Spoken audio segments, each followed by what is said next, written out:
Some shows talk about one team. Other shows barely talk sports. This show will talk Packers, Brewers, and Bucks every day. It's Wisconsin Sports Daily with Steve Sparky Fifer, served up by Wendy's on 1250 AM and 105.7 FM The Fan. Download the Wendy's app today.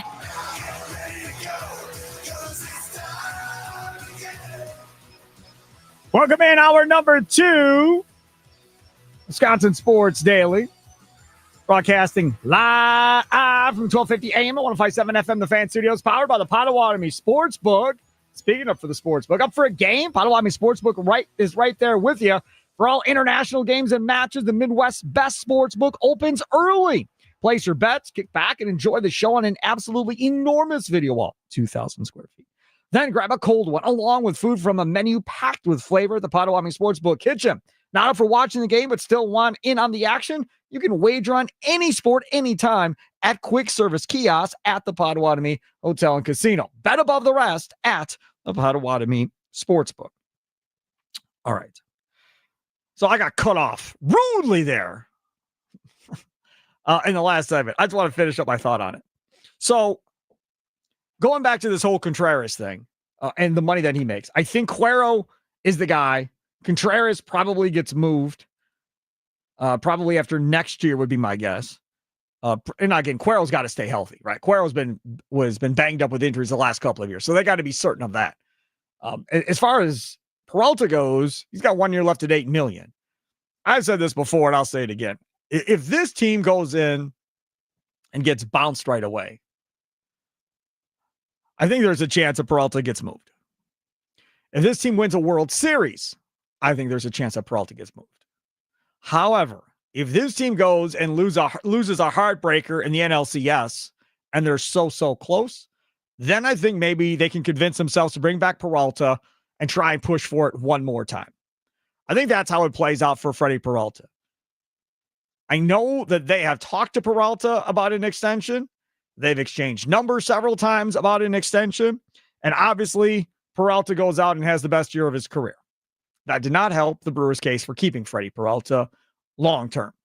So if I was a betting man, I would say that regardless of postseason performance by both of these guys, eventually both will be in other uniforms because the Brewers simply will not be able to afford to sign both of them. Or maybe in Contreras' case, they maybe could afford to sign him, but they have a pretty good option in Jefferson Cuero behind him.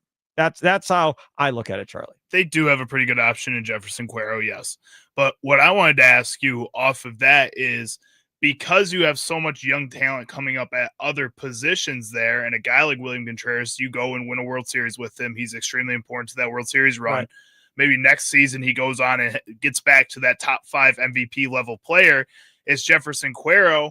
I mean, the more expendable guy at that point, because you're going to get so much young talent. You're not spending a lot of money at your shortstop position in the future, potentially your second base position, because Bryce String's under contract forever, apparently, at this point. Tommy is in love with that fact there. Yes. I mean, sell both. You're going to get other young players coming up at first base, at third base, in the outfield you got here. Coming. You've got Pena coming for shortstop. You're going to have a lot of cheap deals throughout the rest of this lineup. Would it be worthwhile to say, you know what, maybe we could get something out of a Jefferson Cuero trade-wise and re-sign a William Contreras because we'll have the money to spend? Okay, so I think the big thing to pay attention to here is the Christian Yelich contract and how much longer Christian Yelich has, because that's where a good chunk of the money is going.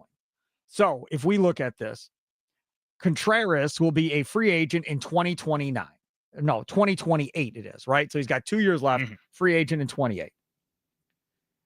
Christian Yelich in 2026 is going to make $24 million. Christian Yelich in 2027 is making $23.9. 2028, $23.9. A mutual option in 29 for $20 million. And is a free agent at age 38 in 2030. Okay? So you have him for 1, 2, 3 more years guaranteed. Maybe you turn down the option in 29 and you decide that's enough. We're out. We need to use this $20-some million somewhere else at that point. The sooner that $23 million comes off the books, the sooner you can give that number to a William Contreras or to a Freddie Peralta or to somebody along those lines. The other thing to consider is if you can get Made, like you got Churio at $10 million a year, those two combined for $20 million a year for the next 8 to 10 years. Now you're feeling really good about things. Now you feel more confident in going and giving $23 million to a Contreras or to a pitcher at that point. It doesn't seem as unrealistic as we thought it did a while ago. I mean, that's really only 2 years of overlapping. And what if there's a shot that Christian Yelich by that point, age 36, age 37, age 38 seasons, that he would just want to retire at that point? He's been through injuries. Depends if they win. Right. I think that's going to be the biggest thing. Maybe. Mm-hmm. So if they go out and William Contreras plays extremely well in this postseason, they win a World Series with Christian Yelich, he decides that's the pinnacle of his career and he's willing to kind of let it go, maybe 1 to 2 more years here, but then he's done. You have that money to spend. You can lock up a Jesus Mate. I mean, again, it seems a lot more realistic that a William Contreras could be a part of this plan moving forward here than it did maybe 4 months ago. That's exactly right. See Sparky, Fifer, Charlie using over there. It's Wisconsin Sports Daily, served up by Wendy's. You have the poll question up? The poll question is up. I've not looked at the numbers to see where the numbers are right now. The question is this, to start off the 3 o'clock hour. Then we have Tim Dillard, FanDuel Sports Network Brewers analyst, coming up at 3:20. Charlie Sounds of the Day at 3:40. Green and Gold update at 4. Ty Windish, Real Step Podcast, talking some Bucks basketball. Their preseason kicks off on Monday, and we all know we're going to be Brewers intensive here for the next several days. So may not get to a bunch of Bucks early next week. So I wanted to get some Bucks in here today as we wait to see what happens between Cubs and Padres when they start at 4 o'clock. What's your favorite playoff game to go to? Now we're spoiled, right? Because I can put all 3 of these down, and we've been to all of them recently. Brewers, Bucks, or Packers? What's your favorite playoff game to go to? Now, the entire experience, right? So if we're talking Bucks, throw in Deer District, throw in all of that pre and post game activity that you can have in Deer District for a Bucks playoff game. If we're talking Brewers, throw in the tailgating aspect. If we're talking Packers, throw in the Titletown District, throw in the idea of tailgating or hanging out from somebody's house that you park at and all the partying that goes on there if you park at the same person's house all the time. If you put those 3 all lined up against each other, to you, what's your favorite one? You're like, man, if I could go to one playoff game this year, I think I'd go to a Brewers playoff game over a Packers or a Bucks. I think they're all fun in their completely different ways of what it's like. Think about what the atmosphere is inside of Fiserv Forum. What's that atmosphere like inside of Lambeau when you got 80,000 people going crazy? What's that atmosphere going to be like Saturday right there at American Family Field for the Brewers' first playoff game? Waving towels, wearing shirts, whatever they decide to do. I think it's going to be towels, I think, is what Rick Schlesinger said the last time we talked to him.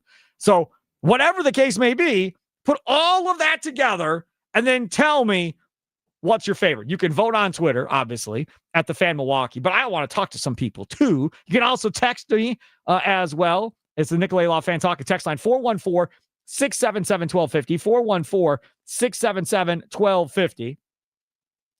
Tweet us at the Fan Milwaukee, Facebook, and of course, sound off with a recorded voice message on the Odyssey app. You can also vote in the YouTube Dugout chat with your reasoning of why you're picking one over the other. Favorite playoff game to go to, Brewers, Bucks, or Packers? John and Franklin, you're next here on the Fan. What's up, John? Hey, Spark. This is kind of a fun one, and yeah, it's funny. I've been very fortunate, and I got 3 games that come to mind. Game 5 against with the Bucks, the game before they clinched. I was at Game 7 against the Dodgers, convinced we were going to the series. Yeah. I believe that was in 18. Yep. And then I think of the Packer playoff game with the overtime, and we're going to take the ball and we're going to score. And I was at all 3 of those games. And I think outcome has something to do with it, but I'm going to give the edge to the Packers, closely by the Bucks. Nothing against the Brewers, but maybe it was just the devastation of not winning that last game to get to the World Series. That might have a hangover for me. Yep.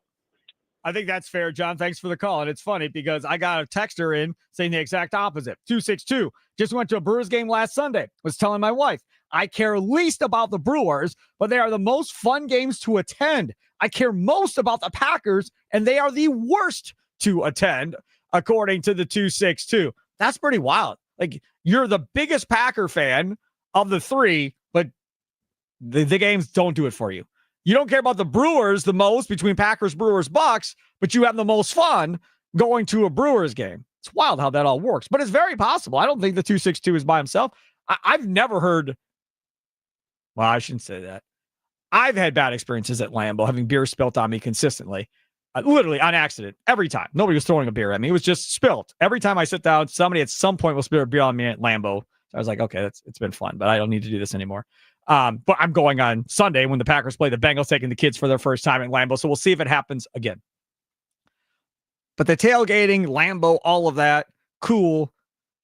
For me personally, I love the atmosphere of a Brewer playoff game. Like, it is so cool and so much fun. The tailgating, the camaraderie, everything before the game, after the game, again, going back to John's point, if they win, everything going on after the game, people chanting, walking out, all of this stuff. It's just so much fun. The intensity level that goes with it is a lot of fun. The Bucks, I've been to Packer playoff games as well. We've done come-alongs with the station over the course of time. We've done that. I've never seen them win a playoff game, so I think I'm a jinx on that aspect as well. They've lost every playoff game I've gone to. That year where they lost one game, we went to that playoff game and they lost. That's fun too. But if I'm being honest, I hate sitting in the cold for 3 hours. Like, it's just not fun to me. I don't find it fun.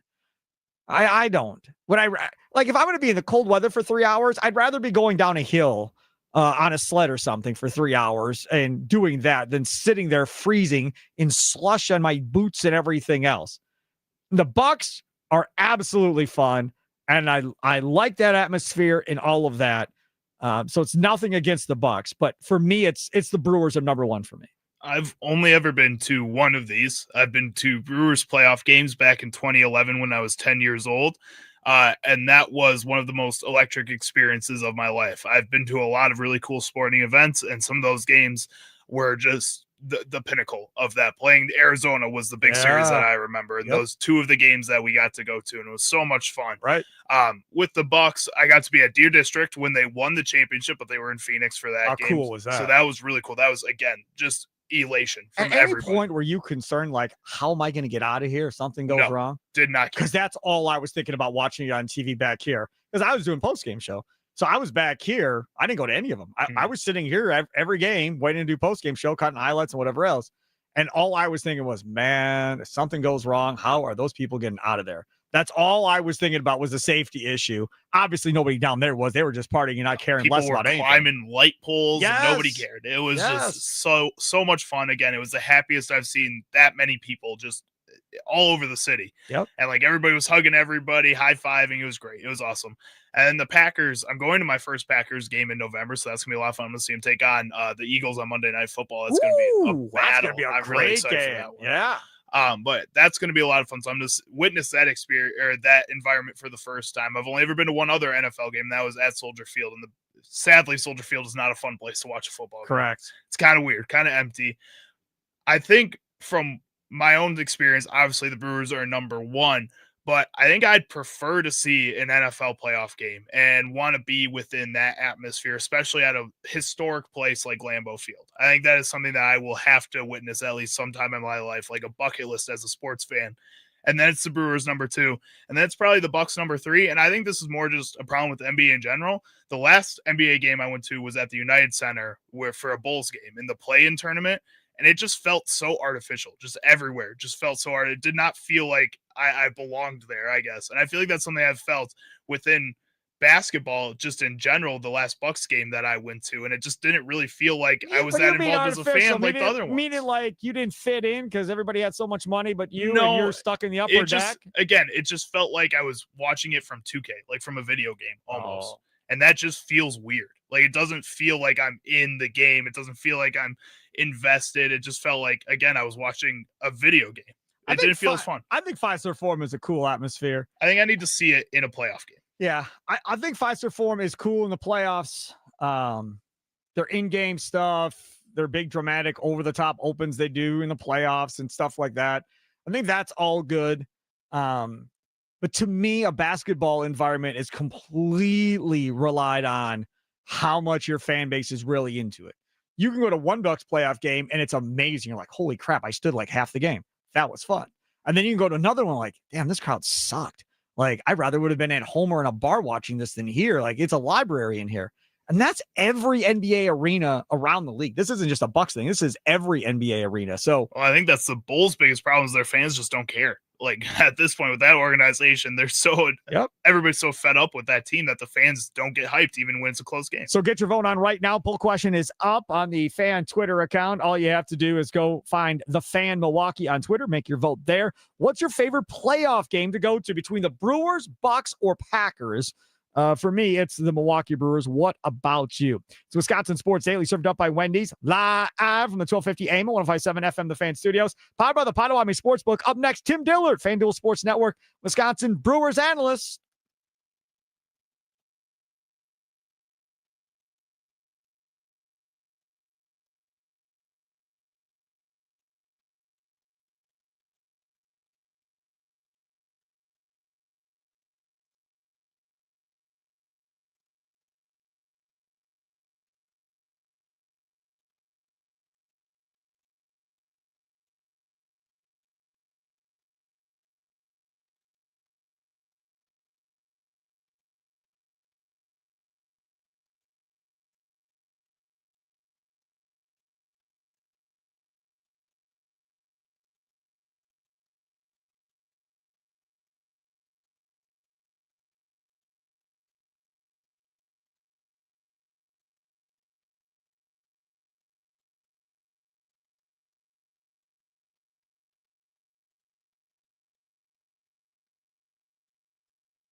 Wisconsin Sports Daily served up by Wendy's. Sparky here. Charlie Usen doing his thing other side of the glass. Follow us on Twitter and Facebook at The Fan Milwaukee. Come find us on YouTube. Subscribe, like, all those fun things. Search us, The Fan Milwaukee, streaming this show each and every day from 2 to 5.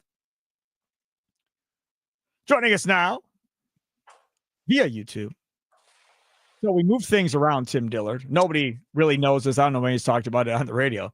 But we changed in our studio. So before all this time that you and I have been doing this YouTube thing, since like June, the YouTube has been to my left and the camera has been straight. So while it looks like I've been looking at you this whole time, I haven't really looked at you once the entire time we've done these. So now they put a big TV in here. Oh, where the camera is. Now I can look at you while we do these. This is kind of fun. Look at that cup. What is that? Leia? It's Princess Leia. That is sweet. I like it. Yes, this is the problem I'm going to have. I'm going to be distracted by Dillard now because I get to look at him while I'm doing these things on YouTube. Okay. Yeah, there's not coffee in this mug, by the way. Go ahead. What do you got? I like them too. Okay, I want to get your thoughts on, from a player perspective, when we're talking Padres, Cubs, 4:00 today. If you're a player, are you watching? Are you in? Are you watching this game today? Or are you like, just tell me who wins and I'll be at the park tomorrow to figure this out? Like, if I was me, obviously I'm watching, but I don't know how it is at that level. Well, I mean, they may have practice going on right now. The other day they were doing a scrimmage or at least stretching, and they had a playoff game on the secondary jumbotron above right field. So, one thing that I always tell younger guys, whether they're players or, kids in high school or whatever, you want to know what big leaguers watch on TV? They watch big leaguers playing baseball. Like, there's big league baseball on all the time. Yes. To sit there and think that there's a game on and it's not on a TV somewhere is kind of far-fetched. So, especially something that's semi-relevant like the Padres and Cubs, I don't think they're watching it as like they're rooting for anybody situation. I think it's more of a let's just keep an eye and see what things, see how things are, because you want to get good at baseball, then watch the best in the world do it. It's funny because I go back a number of years when Lucroy was on the Brewers, and you had the jawing from the dugouts between the Brewers and the Cardinals, and the yelling and screaming going on. And Lucroy would be a weekly guest on our station back then, and he was just like, I hate those guys. La Russa thinks he knows everything, and he would just be as honest. Well, Lucroy, he's still honest. Just follow him on Twitter. So, I mean, that's who the dude is, right? I didn't know that when we started doing this, but we found out as we went, and I like Lucroy a lot, but so he made it like, okay, we don't like those guys. And then you see all of that going on. Niger Morgan talking about in the regular season, well, Alberta, he called him, Alberta Pujols can stay at home and watch us in the playoffs on his couch or whatever. And then the Cardinals got red hot, got in the playoffs. And I remember going, they want to play the Brewers. They want to play the Brewers. And I'm pretty sure the Brewers probably want to play the Cardinals because there's so much trash talk and beef going back and forth. I don't know if that was really a thing from their side, but it felt like that might have been a thing from the Brewers side. I don't get the sense that that's the same thing involving the Brewers and the Cubs or the Padres. I mean, I love Lucroy. T. Plush is a man as well. And as far as Tony La Russa, I mean, he was a quote unquote player's manager, right? And if you threw a half inch inside on Albert Pujols, he is top step, hands in the air, like, oh, they're throwing at my guy. Correct. It was a pretty tired act. That's probably what Lucroy and most of the guys didn't like, is just like, that we're playing normal baseball and you're turning into like you've never seen this, even though you've been in the game 60 years. Like, you've seen this, you're just pretending. I don't think anybody's rooting for anybody. I don't think anybody's rooting against anybody. I don't think, I think it'd be cool if it was like Brewers Cubs and the Brewers win. I think that's good too. But I mean, the Padres are legit. Their bullpen, very scary. I don't know. Either way, what I love about playoffs is they're weeding out. You have to be good. Not only do you have to be good, you have to be good over 6 month, 6.5, 7 month period. You have to be good. So whatever happens later on this afternoon, the Brewers will definitely be prepared. You watch these games on TV, but what you don't see is the stands.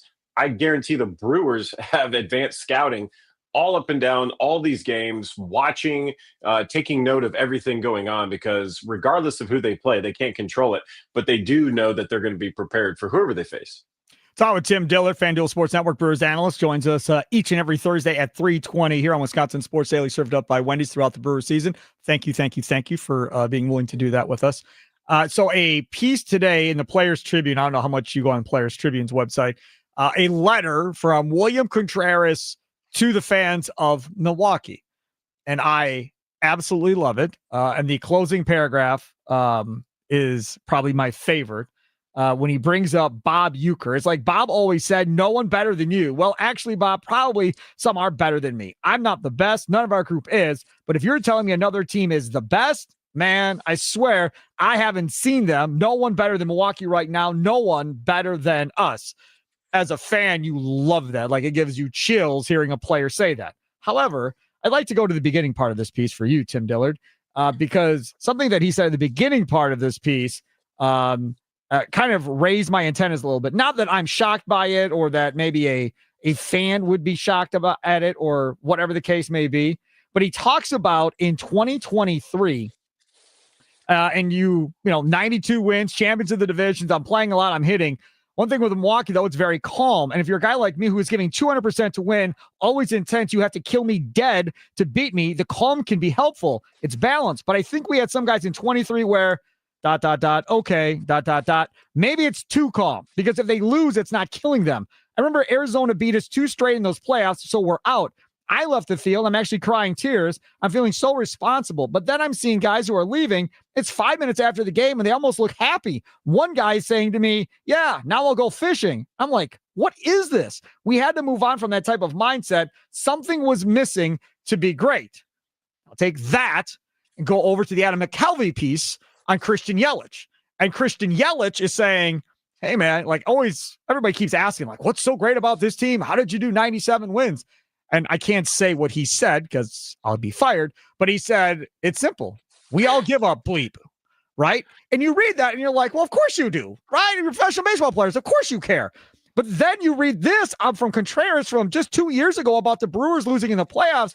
And you're like, okay, maybe there is a lot of something to that. So you've been inside of the clubhouses of majors and minors and everything else. Talk to me about, you know, the percentages of guys that are essentially cashing a check maybe and not caring as much about others. Yeah, well, number one, if you know this, if you've played or if you've coached, even if you've coached kids, you know, at any level, you can't teach care. Yep. You just can't.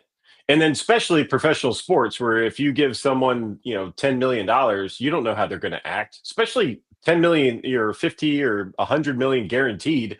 It's like, that's the scary thing about the college right now. Some of these college guys are really good. They're making millions of dollars, and they're like, I don't want to go play in the NFL. Why would I? You know, I'm going to play 2 years and quit, get my money. So you don't know how someone's going to act when they start getting rich and into a different position. You can't teach care. But if you have the right guys in the room, you absolutely know it. And you know the guys that try really hard, but then they just act that way. I remember in 2011, we lost. There was people crying. We're all sad, and we're sitting around. I think it was me and Axford. Casey McGee was in there. We're all kind of sitting around chilling. And the first guy out was Zach Greinke. He had his bag. He was showered. He's like going around saying, all right, guys, bye. And no one thought any less, because that's just Zach Greinke. You know, he was an outlier. That's just the way he was. He was like, yeah. No one's questioning. He's a different cat. He's a different bird. But nobody questioned how hard that dude tried. That guy tried and cared more than anybody. He just didn't maybe look that way. Like you see kids. That dude was doing scouting profiles on going into the amateur draft and wanted to be a part of that. So he's a different cat. Yeah. Different cat. Yeah. But there's, you know, you watch kids and they strike out in Little League and they cry and they throw their bat or whatever. They're trying to show people how much they care. You don't always have to show that. But there is a flip side where you show that you don't care. You know, like I didn't read the piece in The Athletic, but like, you know, if someone's saying, well, now I can go fishing, it's like, that's not really helpful in the moment when you just lost. Right. That means you had those thoughts kind of going into it. You want everyone on the same page. You want everybody with no plans past, you know, whatever, like no plans in October. if someone's like, yeah, I planned my wedding October 15th, it's like, but you really wasn't thinking that through, were you? So that's why everyone gets married, late November, December, every time in the off season. Like that's how you push things. You plan all that stuff, the vacations, all that, for just the opportunity to play in October and play deep into the season. So apparently they got a clubhouse full of those guys. That's what I've seen, throughout the entire season. That William Contreras piece again, Player Tribune, the letter to the fans of the Brewers and Milwaukee. And another great piece in there was when he got traded, his agent calls him and goes, okay, you've been traded to Milwaukee. His response was, well, trade me back. He's like, Milwaukee? He's like, I don't go to Milwaukee. He goes, and then you realize when you get here, because he'd never been traded before either. So that was a whole new experience. He goes, then you get here and you realize, as he puts it, I don't want to play anywhere else. Like I want to finish my career here. Yeah. I don't want to go anywhere else. I love this town. I love this as a baseball city and so forth. I want to go back to that Yelich piece again, because I have a personal question for you, if you don't mind. In that piece, Yelich talked about when he was younger that Jace Peterson was big for him, as far as those two kind of rapped with each other all the time about baseball, on the field, off the field, and all of that. And now currently on this team, his guy that he raps with all the time, he goes, and sometimes, we're the last two to leave the clubhouse, is Bryce Terrain. Their lockers are next to each other and they're constantly talking and bouncing stuff off each other, which I think is awesome for Terrain as far as looking ahead of his career when Yelich is gone. This is huge for Terrain. I ask you, Tim Dillard, who are your guys? Early on, when I first got to AAA, it was only like back then, AAA was a little different. There was established dudes that were there. They were older. And it was really tough to get into AAA. I think the only rookies my year were Giovanni Gallardo, me, and Ryan Braun. That's how hard it was to get in. Everybody else had AAA time a lot or big league time. And for me, it was R.A. Dickey, which helped because when we're on plane flights and stuff, since it's Dillard and Dickey, we were always sitting next to each other on planes. Our lockers were next to each other. Knuckleball, right? That was pre-knuckleball, R.A. Dickey? No, that was post knuckleball. Brewers had him. He was like PCL pitcher of the year. The Brewers were like, we're not going to call you up. So I think he went to the Twins after that. Big leagues, Mariners, big leagues, Mets, big leagues, Cy Young. But he just taught me the ropes. He taught me the ropes on, just philosophies, how to stay sane, right? Long season, how to deal with everything. And, even though we were both pitchers, like I'm picking, even though he's a knuckleball pitcher, completely different from what I throw, the stuff that he would spit out just randomly, like, oh, you ever thought about this? And I'm like, no, I've never thought about that. Because he had just been doing it longer. He had thrown more innings. He had seen more type of hitters. He had played more games. Anytime there's a player in the clubhouse that's been around, has that kind of experience, and then willing to share that experience is very special. Christian Yelich has reached a point where he knows maybe he's the older guy in the clubhouse, at least position player wise, and has a chance to really help some of these young guys. Not that he's old or he can't contribute. My goodness, he's having a great, he had a great regular season. Nobody can, say anything different. But for him to be able to spit some of that out, which I've seen, he's been at first base showing guys how to get leads and steals during group offensive stuff. He's out there during bunts, talking about bunting, when to bunt. He is a resource that the Brewers are bringing in to make sure that he is a part of all of it. And he's willing to do that. Again, you cannot teach care. And just by his actions, you can tell that this guy cares more than almost anybody else. So for him to be talking shop, believe me, if you're a younger player and there's an older player in the clubhouse talking shop, sit down and listen. There's many a times I had to apologize to my wife. She's like, where were you? The game was over 3 hours ago. And I'm like, well, CC Sabathia is talking about the game. I'm not leaving the clubhouse, right? Like you just stick around. Yeah. You want to hear, you just want more information about baseball because it's going to make you better. And then there's that chance if you're around baseball long enough, you get to share that with somebody else. He's so good. I love having him on. Tim Dillard, FanDuel Sports Network, Brewers analyst. We get to find out later today, 4:00 first pitch for the Cubs and the Padres, Saturday, game 1. Looking forward to that. Follow Tim Dillard, of course, on Twitter at DimTillard. Tim, thanks so much, man. I appreciate it. We'll talk next week. We'll be in the thick of it by that point. I know, right? Yeah, appreciate it, Sparky. Thank you. Absolutely. Take care. There he is, Tim Dillard, joining us on the Fan Guest Hotline, powered by Gruber Law. One call. That's all. Coming up next, we'll get to Charlie's Sounds of the Day, brought to you by Prize Picks. Hey, if you love Wendy's classic chocolate vanilla frosty flavors, there's some big news. They're all new Frosty Swirls and now Frosty Fusions. Same creamy treat you've always loved, now with a flavor refresh. So what are these new flavors? Okay, we've got the Frosty Swirls, strawberry, brownie batter, and caramel.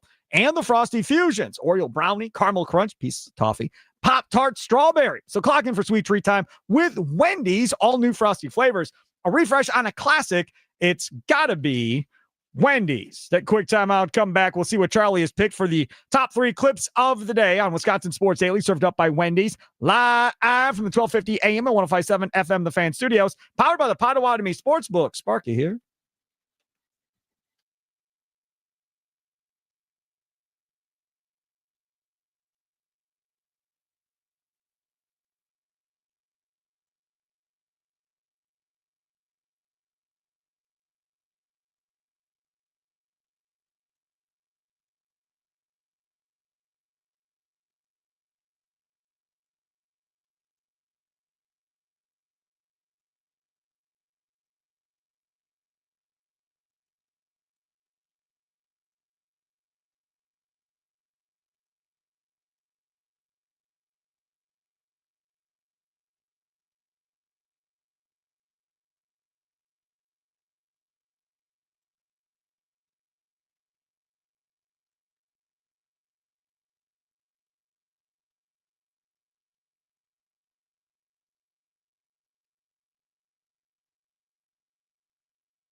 What sound clips will Chicago Charlie pick today for Sparky?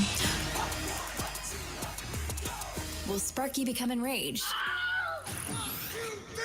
Will laughter ensue? It's time for Charlie's Sound of the Day. It's Wisconsin Sports Daily, served up by Wendy's on The Fan. All right, let's get to the top 3 clips of the day. This segment brought to you by Prize Picks. I make decisions every day, but on Prize Picks, being right can get you paid. Don't miss any of the excitement this football season on Prize Picks, where it's good to be right. Download the Prize Picks app today. Use code Sparky to get $50 in lineups after you play your first $5 lineup. That's code Sparky, Sparky, to get $50 in lineups after you play your first $5 lineup. Prize Picks. It's good to be right. Must be present in certain states. Visit prizepicks.com for details. Again, if you do $5 daily fantasy lineups, right? If you do $5 every time, let's say, you can do whatever amount you want. I'm just saying, if you do $5 every time, you play 5, they give you 50. That means it's 55. That means you play 5 every time. You get 11 daily fantasy lineups, and it's going to cost you 5. Why wouldn't you download the app and use code Sparky? It makes all the sense. Seems easy to me. It does. Okay, Charlie Usen, what you got? All right, first up, we're going to head over to foul territory where Brewers starting pitcher Quinn Priester was on the show yesterday. Get those guys on. We haven't had Kratz or Brzezinski on in a while. They're always great. I'll interview and see if email and see if we can get Kratz on. But Quinn Priester was on their show yesterday and was discussing opening up workouts to fans after the news that the Phillies are going to have a scrimmage and Seattle's going to have a scrimmage. Charlie, you heard me ask for Schlesinger about that. I brought it up. Okay, go ahead. Here's Quinn Priester discussing. Would it make it a little more exciting, a little more fun if you guys were sold out, if there was fans just packed in America Family Field?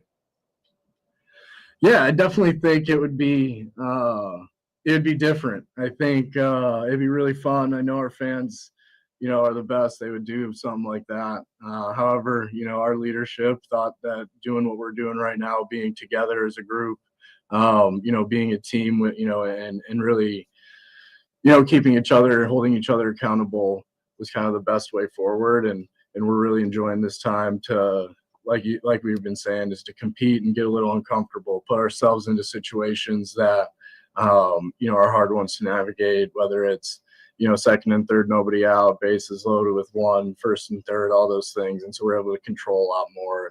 And, but certainly having some fans there would be an interesting factor, even though it doesn't really, there's nothing on the line. Seeing what they start cheering for and whatnot, it'd be kind of fun. I have an idea. Well, first of all, is it Philly that's giving all the money to charity? Yes. Okay. Philly. So there's 2 teams that were inviting fans, and one of them was giving all the money to charity. So Philly and Seattle, they're 2 teams. Right. This is the thing. I think what I want, Charlie, is you invite all the fans in. You don't allow them into a certain section of seats. You can pick what section you want it to be. It's somewhere in the lower level, right? Somewhere in the lower level. Then you tell the fans that there's going to be a special surprise, fun thing coming up at the end of the workout. Don't go anywhere. Hang with us. And at the end, we're going to do something fun with everybody. Don't tell them what it is.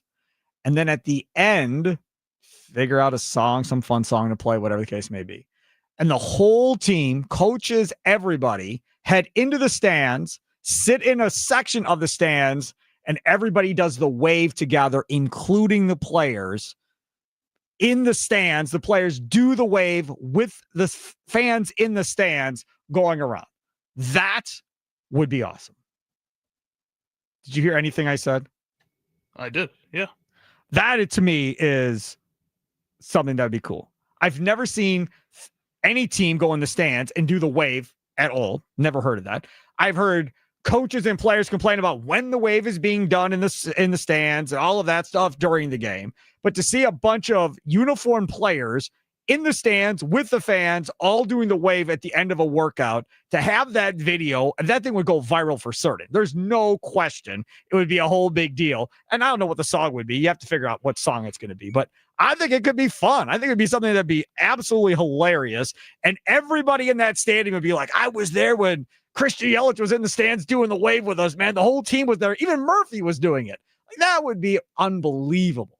I guess. I don't know. You don't like the wave? Is that your thing? I mean, it's not that I don't like the wave. I'm not Andrew Wagner where I'm just a hater of the wave for no reason. He hates the wave? Yeah. I don't know. It just doesn't that doesn't seem like that's that fun, I guess. Like, I love it. I think it would be awesome. Again, maybe I'm off target on this, but seeing a bunch of grown in uniform baseball players and coaches doing the wave with the rest of their fans, I think would be pretty sweet. I think it'd be more fun. Like he talked about in that clip wanting to be uncomfortable in these situations and kind of getting past that uncomfortability. If you want to talk about something fun that they could do where you're putting grown men into a different situation like that, make them wear costumes while doing a little scrimmage on the field or something. Have fun with that. That's very gimmicky. I don't Why not? No, because then you're embarrassing them. They don't want to be a part of that. They're not embarrassed. Mine is at the end. You do it, and then everybody leaves, and it's done or whatever. All right, what's clip number 2? All right, next up, we're going to head over to the Pat McAfee show where Mike McCarthy, former head coach of the Green Bay Packers, was on said show, and he was discussing chemistry in a locker room and why yesterday's event with Shedeur Sanders and the Cleveland Browns is something that I think people need to look at more closely here.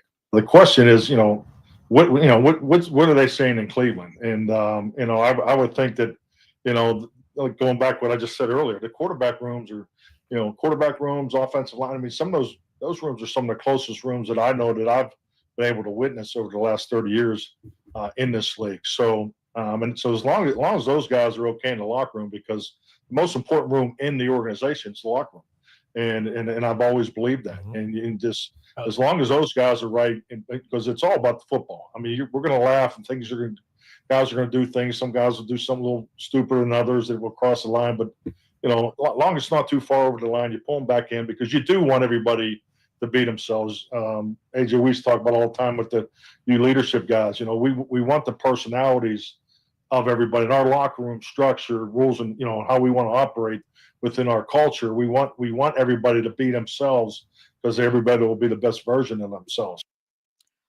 I think that you're seeing to a degree what all is going on and why this dude dropped.